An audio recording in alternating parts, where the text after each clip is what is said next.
आजच्या या सखोल चर्चेत आपलं स्वागत आहे. आज आपण प्रकटीकरण या पुस्तकातील एका अत्यंत गूढ आणि तितक्याच आकर्षक प्रतिमेचा मागोवा घेणार आहोत. आपल्याला मिळालेल्या स्रोतांच्या आधारे आपण एक 44,000 लोकांच्या कपाळावर लिहिलेल्या एका नावामागचं रहस्य आणि पहिली फळे म्हणून ओळखल्या जाणाऱ्या एका गटाची ओळख उलगडणार आहोत. हे सगळे उल्लेख वाचताना खूप गूढ वाटतात, पण स्रोतांमध्ये याचे धागेदोरे दिलेले आहेत आणि आज आपण तेच शोधणार आहोत. चला सुरुवात करूया त्या नावापासूनच. प्रकटीकरण 14.1 मध्ये म्हटलेलं आहे की एक 44,000 लोकांच्या कपाळावर कोकऱ्याचे आणि त्याच्या पित्याचे नाव लिहिलेले आहे. आता साहजिकच पहिला प्रश्न मनात येतो की हे नाव नक्की कोणतं आहे. हा प्रश्न खूप महत्वाचा आहे, कारण याचं उत्तर असं थेट नाहीये. त्यासाठी आपल्याला थोडं खोलवर विचार करावा लागेल. बघा, स्रोत असं सांगतात की आपण म्हणजे ही संपूर्ण सृष्टी वेळेच्या बंधनात अडकलेली आहे. आपण देवाला थेट पाहू किंवा समजू शकत नाही.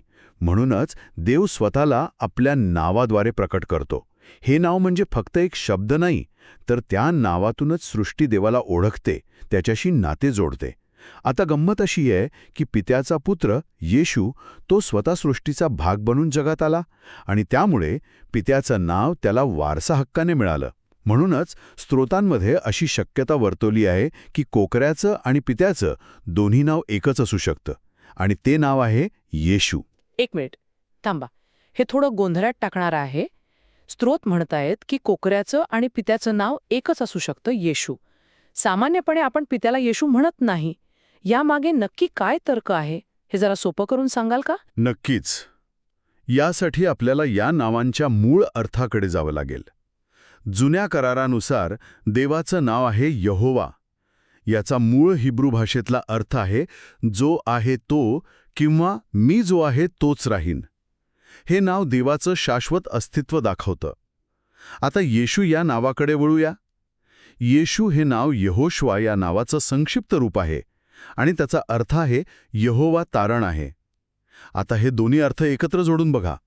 थांबा, म्हणजे जर यहोवा म्हणजे जो आहे तो आणि येशू म्हणजे यहोवा तारण आहे, तर येशू या नावाचा पूर्ण अर्थ होतो जो आहे तोच तारण आहे. अरे वा, हे तर अविश्वसनीय आहे. हे नाव नुसतं एका व्यक्तीचं नाही, तर एका कृतीचं आणि वचनाचं नाव आहे. शाश्वत अस्तित्वच तारण आहे. ही एक संपूर्ण ओळख आहे जी त्या एका शब्दात दडलेली आहे. स्रोतांमध्ये दिलेला हा खूप मोठा उलगडा आहे. अगदी बरोबर. म्हणूनच ते नाव कपाळावर लिहिणं म्हणजे केवळ एक खूण नाही, तर ती एक संपूर्ण ओळख धारण करणं आहे. ते लोक कोणाचे आहेत, त्यांचा विश्वास कशावर आहे आणि त्यांचं भविष्य काय आहे, हे सगळं त्या एका नावात सामावलेलं आहे. ठीक आहे, म्हणजे हे नाव एक ओळख आणि वचन आहे. पण स्रोतांमध्ये याच लोकांबद्दल बोलताना शिक्का मारण्याचाही उल्लेख आहे. प्रकटीकरण 7 मध्ये त्यांच्या कपाळावर शिक्का मारल्याचं म्हटलंय. मग नाव लिहिणं आणि शिक्का मारणं ह्या दोन वेगवेगळ्या गोष्टी आहेत की एकच? स्रोतानुसार या एकाच क्रियेच्या दोन बाजू आहेत. याला समजण्यासाठी आपण एक आधुनिक उदाहरण घेऊया. समजा एखाद्या मौल्यवान वस्तूवर तुम्ही तिचं नाव लिहिता आणि सोबतच त्यावर तुमचा हक्क सांगणारी एक हॉलमार्क किंवा ट्रेडमार्कची खूण लावता. नाव तिची ओळख सांगतं आणि शिक्का तिची मालकी, शुद्धता आणि संरक्षण निश्चित करतो. प्राचीन काळात शिक्का म्हणजे आजच्या काळातला ट्रेडमार्क किंवा कॉपीराईट समजा. तो शिक्का सांगायचा की ही वस्तू किंवा व्यक्ती कोणाची आहे, ती कोणाच्या अधिकारात आणि संरक्षणाखाली आहे. त्यामुळे जेव्हा देव आपल्या लोकांवर नावाचा शिक्का मारतो, तेव्हा तो जणू काही घोषित करत आहे की हे माझे आहेत, यांच्यावर माझा हक्क आहे आणि ते माझ्या संरक्षणाखाली आहेत. वा, हे ट्रेडमार्कचं उदाहरण खूपच समर्पक आहे. म्हणजे नाव आणि शिक्का हे मालकी आणि संरक्षणाचं प्रतीक आहे. पण स्रोतांनुसार गोष्ट इथेच संपत नाही. याच लोकांना विजय मिळवणारे म्हटलं आहे आणि त्यांना एका वेगळ्याच नवीन नावाची हमी दिली आहे, जे फक्त त्यांनाच माहीत असेल. हे कसं जोडायचं? येशू हे नाव तर सार्वत्रिक आहे, मग हे नवीन गुप्त नाव काय आहे? हा मुद्दा या कथेला एका अत्यंत वैयक्तिक पातळीवर घेऊन जातो. विचार करा, येशू हे नाव जणू काही त्यांचं अधिकृत नाव आहे, जे जगाला दिलं गेलंय. ते तारणाची सार्वत्रिक घोषणा आहे. पण ते नवीन नाव, जे एका पांढऱ्या दगडावर लिहिलेलं असेल, ते देवाचं त्यांना दिलेलं टोपण नाव असल्यासारखं आहे. ते इतकं वैयक्तिक आहे की ते फक्त देव आणि त्या व्यक्तीलाच माहीत आहे. हे त्यांच्या नात्याची खोली आणि जवळीक दाखवतं. अच्छा, म्हणजे एक नाव जगासाठी आहे, जे त्यांची ओळख आणि ध्येय सांगतं, आणि दुसरं नाव फक्त देवाशी असलेल्या त्यांच्या खास नात्यासाठी आहे. जसं एखादं टोपण नाव फक्त जवळचेच लोक वापरतात. ही कल्पना खूप सुंदर आहे. चला तर मग आता मुख्य प्रश्नाकडे येऊया. ज्यांच्या कपाळावर हे नाव आणि शिक्का आहे ते 1,44,000 लोक नक्की आहेत तरी कोण? आणि स्त्रोतांमध्ये त्यांचा संबंध सतत पहिल्या फळांशी का जोडला जातो? या पहिल्या फळांबद्दल बरीच वेगवेगळी मतं दिसतात. हो, आणि ही मतमतांतरेच या विषयाची गुंतागुंत दाखवतात. स्त्रोतांमध्ये यावर कमीत कमी 5 वेगवेगळे दृष्टिकोन आणि त्यांचे प्रतिवाद दिले आहेत. आपण ते एक एक करून पाहूया. उत्तम. पहिला दृष्टिकोन कोणता आहे? पहिला आणि ज्याला स्त्रोतांचे लेखक सर्वात जास्त पाठिंबा देतात तो दृष्टिकोन असा आहे की सर्व शहीद झालेले साक्षीदार हेच पहिली फळे आहेत. ज्यांनी आपल्या प्राणांची आहुती देऊन देवावरील आपली निष्ठा सिद्ध केली तेच या गटात येतात. दुसरा दृष्टिकोन थोडा वेगळा आहे. तो म्हणतो की असे साक्षीदार ज्यांचा मृत्यू होणार नाही पण येशूच्या परत येण्यापूर्वी त्यांचं रूपांतर होईल ते पहिली फळे आहेत. म्हणजे इथे मुख्य वाद यावर आहे की पहिली फळे होण्यासाठी मृत्यू गरजेचा आहे की नाही. एक गट म्हणतो की हौतात्म्य म्हणजे मार्टिडम हेच महत्वाचं आहे कारण ती निष्ठेची अंतिम परीक्षा आहे. तर दुसरा गट म्हणतो की जिवंतपणी विश्वासू राहून रूपांतरित होणं हे महत्वाचं आहे. ठीक आहे, पुढे काय? बरोबर. तिसरा दृष्टिकोन खूपच विशिष्ट आहे. तो म्हणतो की केवळ 2 साक्षीदार ज्यांचा उल्लेख प्रकटीकरणात येतो तेच पहिली फळे आहेत.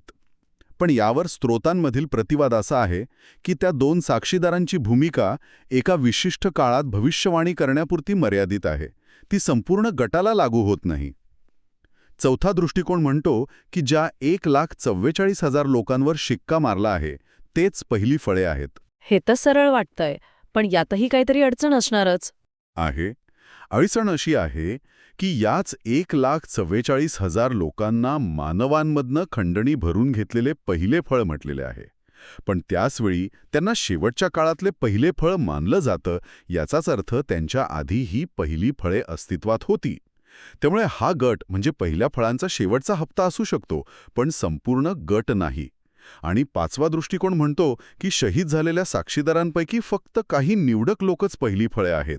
पण यावर लेखकाचा आक्षेप आहे की पहिली फळे ही संकल्पना ज्येष्ठ पुत्राच्या हक्काशी जोडलेली आहे. ज्येष्ठ पुत्र हा वारस असतो आणि वारसा हक्काचे तुकडे करता येत नाहीत म्हणून हा गट विभागलेला असू शकत नाही. वा, म्हणजे या प्रत्येक मतामध्ये काहीतरी तथ्य आहे पण काहीतरी उणीवही आहे. पण या सगळ्या चर्चांमध्ये स्त्रोतांमधली एक गोष्ट मला खूपच आकर्षक वाटली. ती म्हणजे या पहिल्या फळांच्या संकल्पनेचा संबंध थेट जुन्या करारातील ज्यू लोकांच्या सणांशी जोडलेला आहे. असं वाटतंय की ही काहीतरी अचानक घडणारी गोष्ट नसून देवाच्या योजनेचा एक पूर्वनियोजित भाग आहे. हा संबंध कसा आहे? होय. आणि हा संबंध या संपूर्ण संकल्पनेला एक सुंदर लय आणि अर्थ देतो.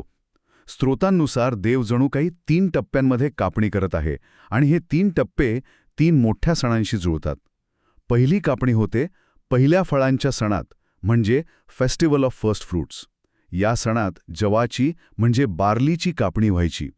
हे येशूचं प्रतीक आहे जो मृतातून उठलेला पहिला आणि सर्वश्रेष्ठ फळ होता.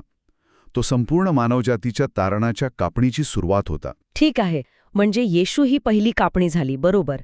मग दुसरी कापणी 50व्या दिवशी म्हणजे पेंटेकॉस्टला होते. या दिवशी गव्हाची कापणी व्हायची.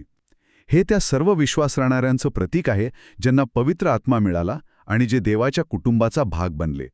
ही एक मोठी व्यापक कापणी आहे जी आजही सुरू आहे. आणि मग तिसरी आणि अंतिम कापणी येते जिचा संबंध थेट आपल्या 1,44,000 लोकांशी आहे. अगदी बरोबर. तिसरी कापणी होते मंडपाच्या सणाच्या म्हणजे फीस्ट ऑफ टॅबरनॅकल्सच्या अगदी आधी. हा सण अंतिम आनंदाचा आणि देवासोबत राहण्याचा सण आहे. आणि ह्याच मोठ्या कापणीच्या आधी 1,44,000 लोकांवर शिक्का मारून त्यांची मानवातील पहिली फळे म्हणून एक विशेष कापणी केली जाते. ही एक प्रकारची प्रीमियम कापणी आहे जी अंतिम उत्सवाची नांदी आहे. तर ही एक साखळी स्पष्ट होते. पहिली फळे इज इक्वल टू शहीद साक्षीदार इज इक्वल टू ज्येष्ठ पुत्र इज इक्वल टू वारस इज इक्वल टू राजकीय याजक आणि कोकऱ्याची वधू. ही सगळी पदं एकाच गटाला सूचित करतात. ही लयबद्धता खरंच खूप विलक्षण आहे. म्हणजे हे फक्त काही धार्मिक नियम नव्हते, तर हे सण म्हणजे देवाच्या मोठ्या योजनेचा एक छुपा नकाशा होता, अ हिडन ब्लूप्रिंट. पण आता सगळ्यात मोठा प्रश्न का? ही पहिल्या फळांची संकल्पना इतकी महत्वाची का आहे? या सगळ्यामागे देवाचा नेमका उद्देश काय आहे? ही गोष्ट फक्त काही लोकांना विशेष मान देण्यापुरती तर नक्कीच मर्यादित नसावी. अजिबात नाही. आणि इथेच या कथेचा संबंध एका वैश्विक संघर्षाशी, एका कॉस्मिक कोर्टरूम ड्रामाशी जोडला जातो. स्रोतांनुसार सैतानाचा सुरुवातीपासून देवावर एकच मुख्य आरोप आहे. तो म्हणतो की देवाने निर्माण केलेली सृष्टी, विशेषतः मानव, देवाच्या आज्ञा पाळूच शकत नाही. त्या आज्ञा अव्यवहार्य आणि अन्यायकारक आहेत. त्यामुळे देव एक जुलमी शासक आहे, जो अशक्य गोष्टींची मागणी करतो. हा सैतानाचा देवाच्या चारित्र्यावर केलेला सर्वात मोठा हल्ला आहे. अच्छा, म्हणजे हा एक कायदेशीर आणि नैतिक संघर्ष आहे.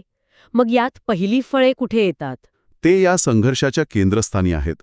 पहिली फळे म्हणजेच ते शहीद झालेले साक्षीदार, सैतानाच्या या आरोपाला खोटं ठरवणारे देवाचे मुख्य साक्षीदार आहेत. ते आपल्या जीवनाची किंवा मरणाची पर्वा न करता शेवटच्या श्वासापर्यंत देवाच्या आज्ञा पाळतात.